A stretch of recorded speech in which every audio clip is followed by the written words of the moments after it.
एक मावळा म्हणून थोडं आयुष्य मिळालं असतं तर बरं झालं असतं. आजकाल नेमकं काय चाललंय काहीच कळत नाही. आजूबाजूला सगळीकडे फसवणूक आणि दिखावा सुरू आहे असं वाटतं. एकीकडे ज्या गोष्टीला डेव्हलपमेंट म्हटलं जातं ती खरी प्रगती नसून मरणाचा सापळा वाटतो. काय आणि कधी होईल सांगता येत नाही.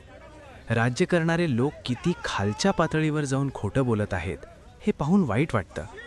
भोळ्या आणि साध्या माणसांच्या विश्वासाचा फायदा घेतला जातोय. काही जण शिकलेले असूनही अडाणीपणाच दाखवत आहेत.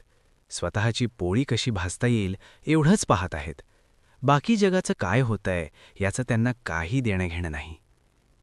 या होळीला लोकांचे चेहरे रंगले नाहीत, उलट दुटप्पीपणाच जास्त रंगलेला दिसतोय असं वाटतं. महाराजांच्या पुतळ्याजवळ एका महिलेची छेडछाड झाली आणि त्याचा व्हिडिओ कोणीतरी ब्लर न करता शेअर करत आहे. ही आणखी एक शोकांतिका आहे.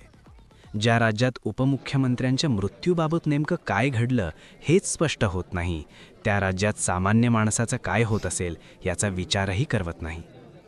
लोकसंख्या वाढली आहे, पण माणुसकी कमी होत चालली आहे. अनेक जिवंत माणसं प्रत्यक्षात मृतवत जगत आहेत, म्हणूनच आयुष्याची किंमत शून्य भासते.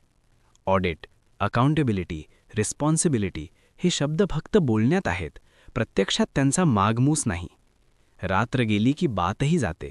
नावं बदलतील, ठिकाणं बदलतील, पण परिस्थिती तशीच राहील. मुख्यमंत्री शोक व्यक्त करतील, 5 लाखांची मदत जाहीर करतील, पंतप्रधान 10 लाख देतील. त्यापुढे काहीच होणार नाही.